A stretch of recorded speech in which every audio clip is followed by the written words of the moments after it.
The Women's Prize for Fiction is here and I am so excited! Hello, and welcome to a new video. My name is Priti and I like to read, and today I am here to talk to you about the Women's Prize because what I have done is I have read the samples of all 16 longlisted books and I am going to now rank them based on my interest. But before we get into that, in case you're new and you're wondering what the hell is the Women's Prize, let me tell you. So, the Women's Prize has been going on for quite a while now. I should have Googled how long, but it's fine. But yeah, essentially, the Women's Prize for Fiction is a prize for women authors who have been published in the UK from a certain period of time to a certain period of time within a year. And it is amazing. I have always loved the books that they collate. I think that they come up with the most interesting books, which are of all different sort of genres. So, for example, this one has science fiction, it has mystery, it has historical fiction, weird horror as well.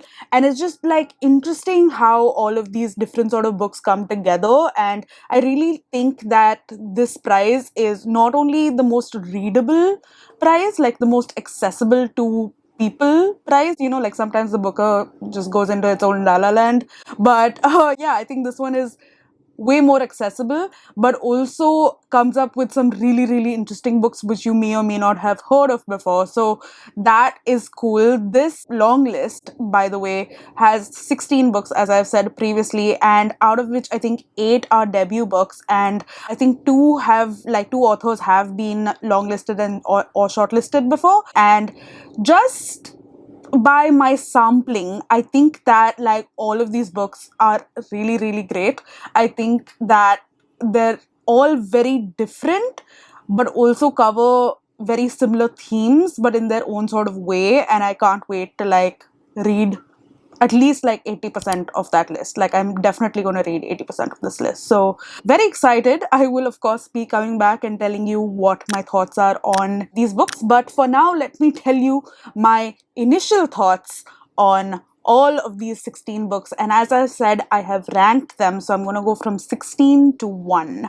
And we will begin with 16 now. Number 16 is Hangman by Binyam, and this book, though the cover is really cool, I was confused while I was reading even the sample, because essentially we're following this man who's going to his home country after 16 or like 20 years or whatever, and he's just in this dream-like situation. He has no idea what is happening to him, and he's so confused, and in that way I am confused as well. It's like some manic dream-like situation. All we know is that he is going to that country, like his home country, to find his brother, but then he gets to like the airport, etc., and like he has no idea where to go. He doesn't really have money, and then there's a man who comes and finds him and is like, says that he's his brother, but is he his brother? Don't know. And that's why it sort of ended the sample. But like, I don't know if I want to be like confused and in that like weird dreamlike situation where like everything is just, no one knows what's happening. I like certainty. So I don't know how I feel about this book just yet, but if people start saying really good things about it, then I might read it. At number 15, we have Restless, Dolly, Maunder by Grenville, and this is following Dolly Maunder, who is a young woman, as we see in the beginning, in like rural Australia in like the end of the 19th century or beginning of the 19th, one of them. And essentially we see her as a kid. As she's growing up, she's really good at school, but at 14 she's taken out of school and is made to work in her house. She has like a lot of like siblings as well, and it's just like clear that women don't really have any agency, which is like a thing of its time. And like the father is horrible, and like I don't know, it just feels like this sad tale of her who wants to do much more and wants to travel and wants to have her own sort of agency, but she's not able to because that time was just horrible. So I don't know personally whether I want to read someone's sad life. I'm sure it gets better and like maybe something comes out of it. Maybe she does end up doing stuff, but I don't know whether I want to read about her having to cook food and do laundry and like all of that sort of stuff, and how it's like horrible and blah blah blah. So that's why it's on number 15. But it seemed all right, like when I was reading it, like the prose seemed great and all of that, but it just seemed to pull me down, you know? So yeah, that's why it's number 15. At number 14, we have The Blue Beautiful World by Karen Lord. And this is the sci-fi book in this long list. And it is, I don't know, confusing. But I guess all sci-fi in the beginning is a little like confusing because it has to like build the world, etc. But essentially, we are way in the future. It's like in the book, it spoke to the 2070s with something happen, and that seemed like a while ago. So I don't know. But yeah, essentially, we are following this super pop star named Owen, who is like loved by the entire world, and he's going on these tours, etc.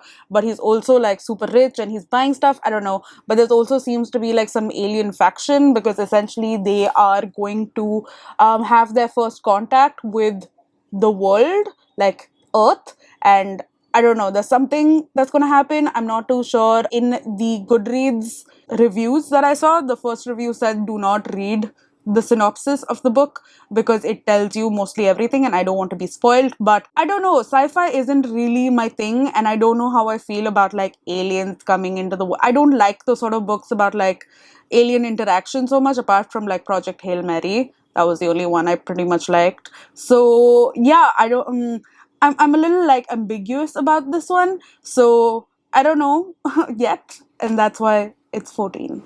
At number 13, we have Ordinary Human Failings by Megan Nolan.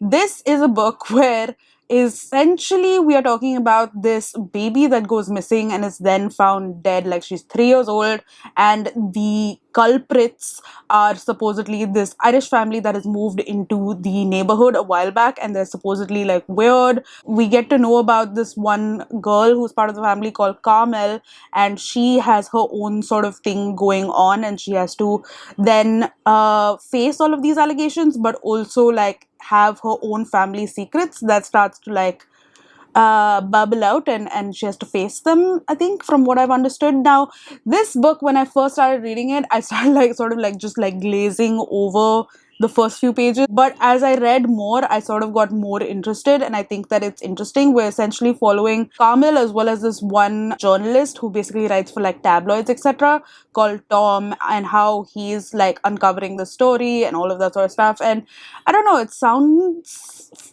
okay, but I think I don't know if I wanna. I don't know. I mean, I like true crime and all of that sort of stuff, but I don't know how I feel about this one just yet. The writing seemed fine. I don't know. It gave me whatever vibes. I don't know if that makes sense to you. At number 12, we have Western Lane by Chetna Maru. Now, this book has been shortlisted, I think, for the Booker Prize, and is like, I think, the shortest book in the Women's Prize as well. And it's essentially about this young girl who has just lost her mother, and her father's remedy for grief is for them to get like really obsessive with squash. So it's about her dealing with grief as well as like trying to help her father, but also like bond with him somehow. I'm not too sure, honestly, but when I first got into this book, I thought that it'll be a lot about squash, but it wasn't. It was a lot about like family dynamics and them all dealing with their own like grief. However, the prose didn't really call to me. It felt like a lot of telling me what's going on, but like not so much of like what they were truly feeling. The true feelings, like, you had to sort of like infer from, which I'm fine with, honestly, but I don't know, I didn't connect with the book as much. But I do have the audiobook for it as well, and I do have the physical copy. It's the only book of this entire long list that I have a physical copy of, so I will read it at some point in time. Plus, like, Indian representation and the like people in it are Guju, so I was like, yeah. But yeah, I don't know. I know that a lot of people have read it though, so would love to hear your thoughts about it. But I'm a little ambivalent. At number 11, we have Soldier Sailor by Claire Kilroy. And this is basically a stream of consciousness of this mother who has recently given birth to this child. And she's basically talking to her child and like maybe writing down like a suicide note, apparently. Like she's just basically going through like postpartum depression, and her husband is like wanting to leave her and all of that sort of stuff. And I didn't know, like, just based on this concept, whether I wanted to read this book, but I was compulsively like reading it towards the end, and I really started to like want to know what happened. So, even though this is like number 11, I definitely want to read this book because I think that it sounded like I want to know what happens next. So, essentially, in the synopsis, it says that this is what happens, and then there's someone else who enters her life and might like try to change things. I'm not too sure, but I'm intrigued. I think that it'll be interesting. So yeah, it's still number 11, but that just goes to show that the other books are even better, in my opinion. At number 10, we have A Trace of Sun by Pam Williams. Now, this is a book that I thought I would definitely not read because it just sounded like, to me. I mean, like the concept of it feels like it's been like done before at least 40 times, but I started reading it and I was like, not bad. Now, essentially, we are following this family, especially this boy and his mother.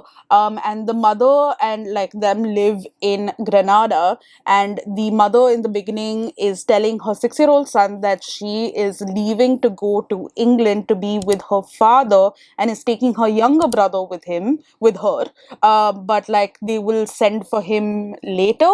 And he's like clearly super upset about it, that he's going to be left alone. She's really torn up about it as well, but then she goes there, and it's just, I really liked how like the story was told. It had a lot of like colloquialisms in it, like a lot of the way that they would speak. So I thought that was interesting. It's not as hard to like sort of understand as well, but like it's fine. And I just liked how she was explaining like the minor racism and like how you sort of feel it when you move to a new country, especially a country like England, which can be a bit racist. So yeah, this is again, I think, in like the 1990s, I think. I'm not too sure.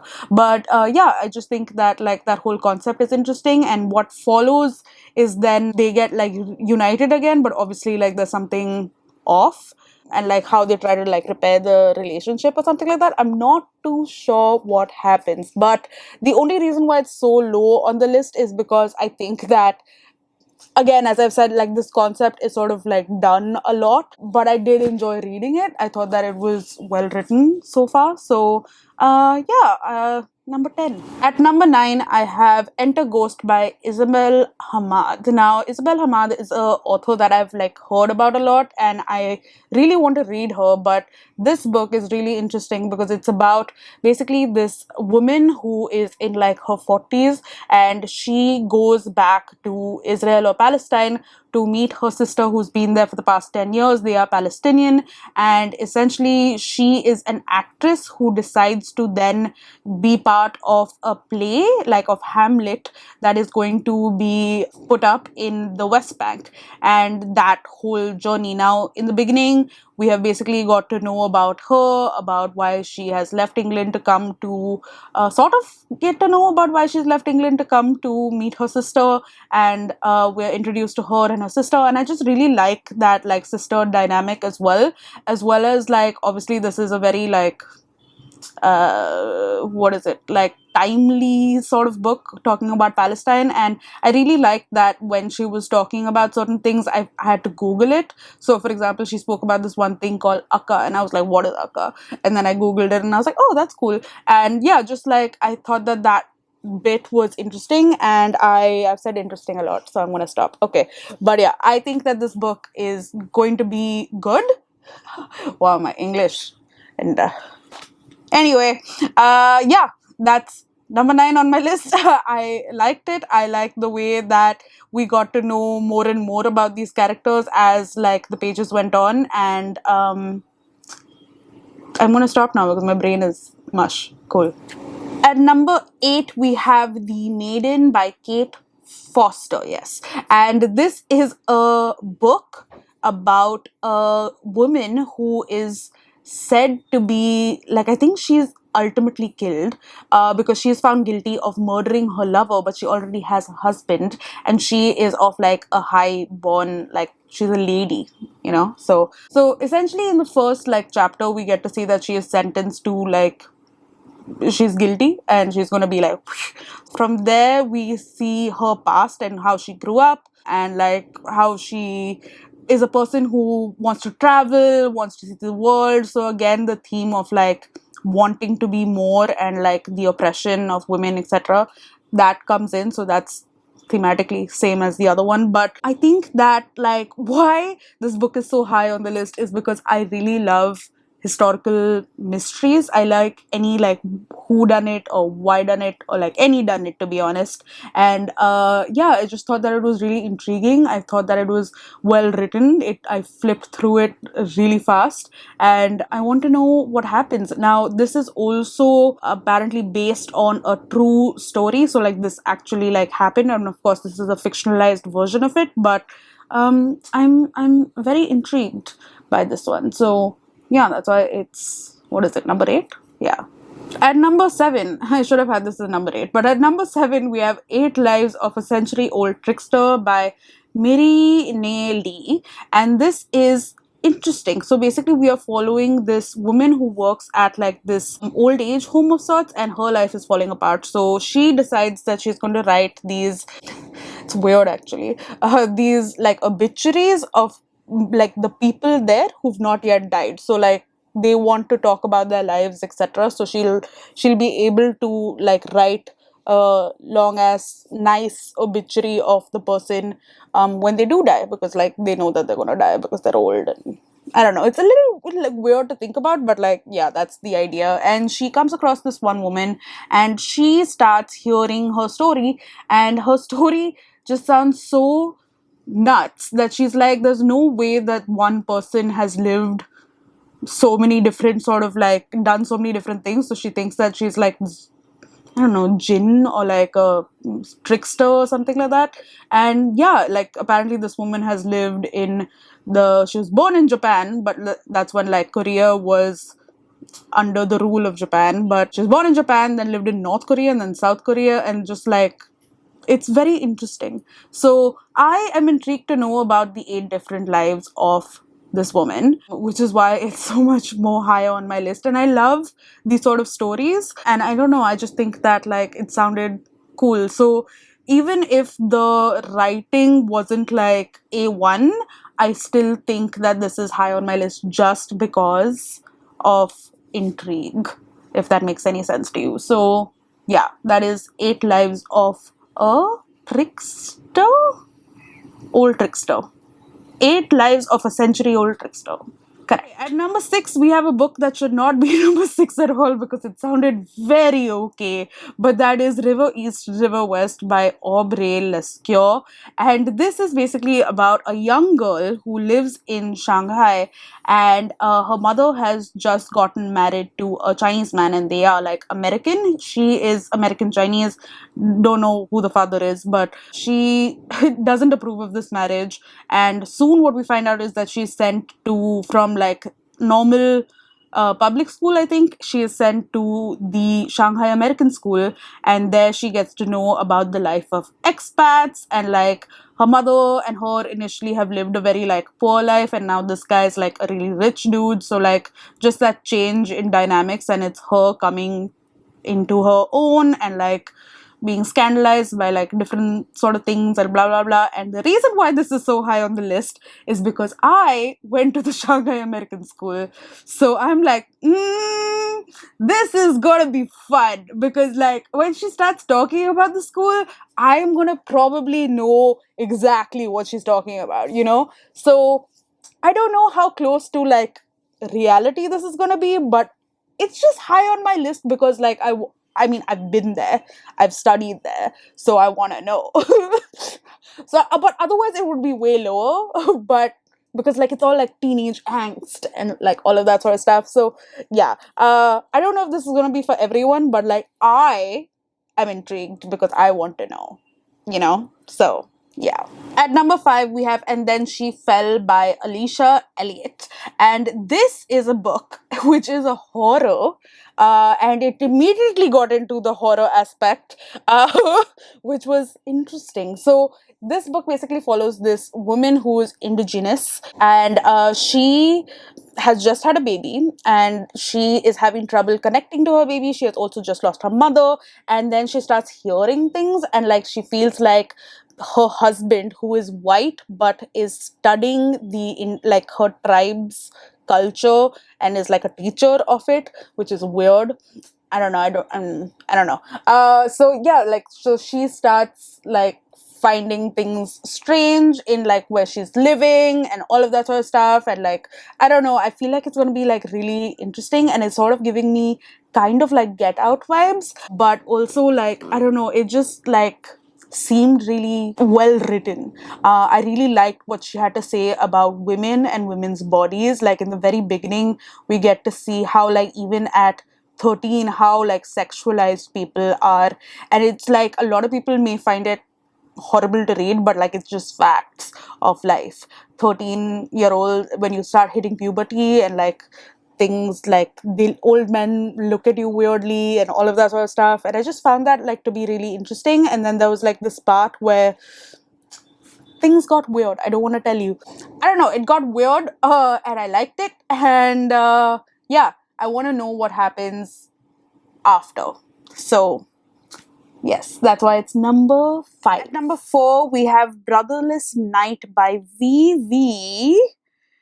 Ganeshananthan. And this is a book about the Sri Lankan Civil War. I don't know why, but I have somehow learned to love books about the Sri Lankan Civil War. So, be it The Seven Moons of Mali Almeida, which won the Booker Prize 2 years ago, which I have an extensive review about.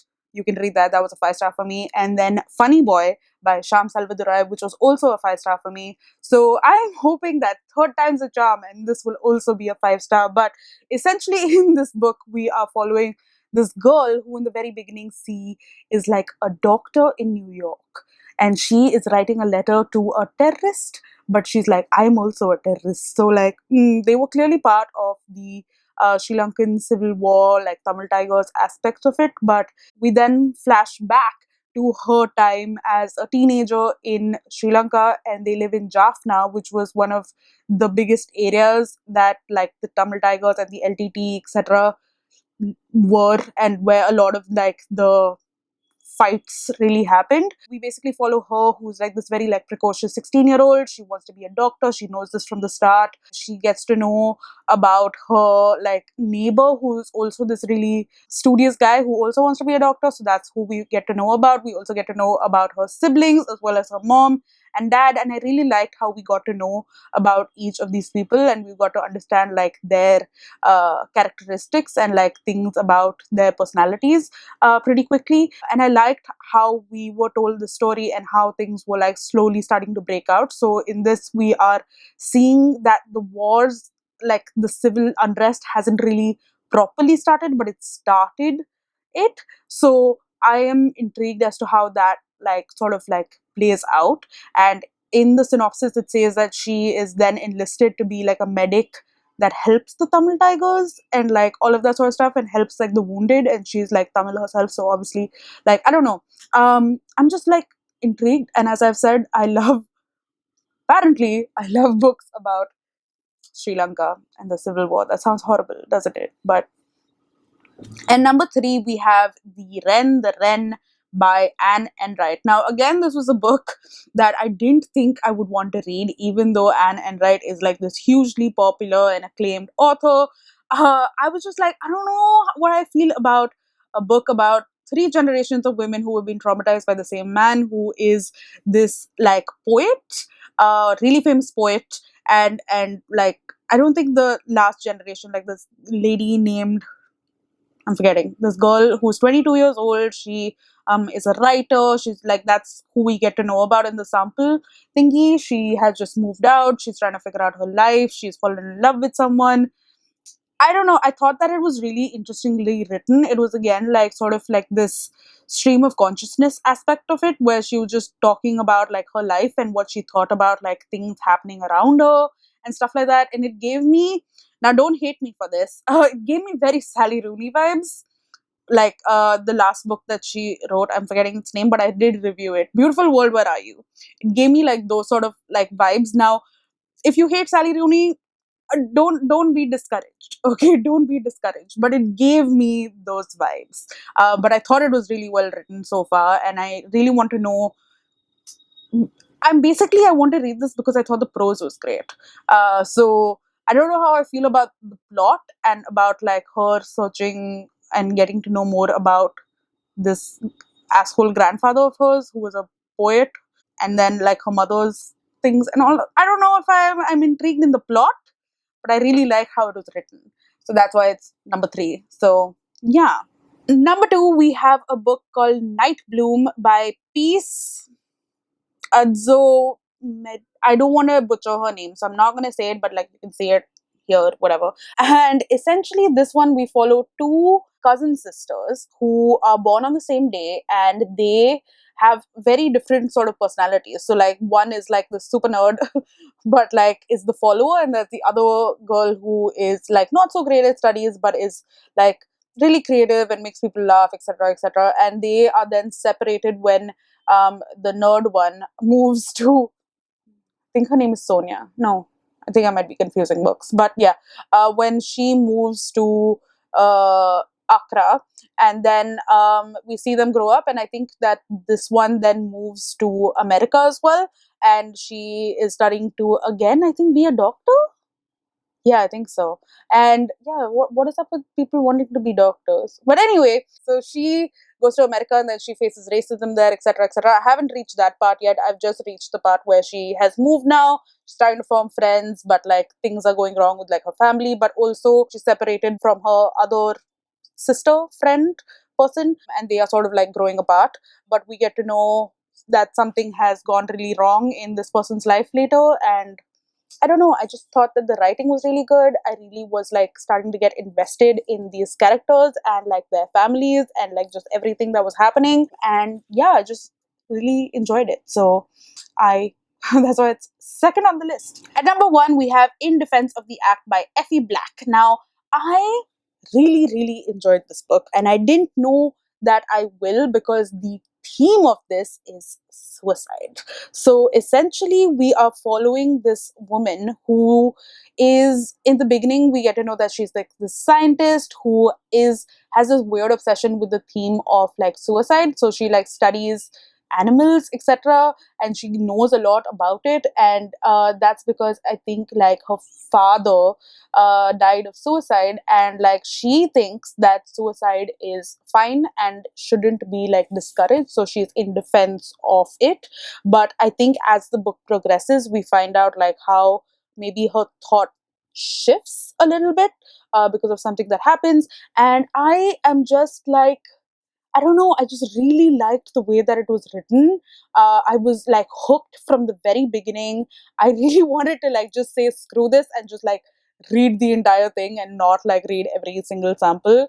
But I don't know, I just thought that it was really cool. I don't know, I just can't wait to see the conversations that might trigger with this book. And I think that it's really cool, and I want to read it. So that's why it's number 1. So those are all 16 books that I have now ranked. Of these, I will definitely read, I think, at least till at least 12. I will read at least 12 for sure. So I will come back with further thoughts on these books, so make sure that you are subscribed, in case you are not, and put on that bell icon and all of that sort of stuff. But yeah, that's all I have for today. I hope that you liked it. If you have read these books, please do tell me what you thought of them, or if you plan to read them as well, tell me your thoughts and what you're going to read first. And as always, that is all for now. I will see you in my next video, and that's it. Goodbye.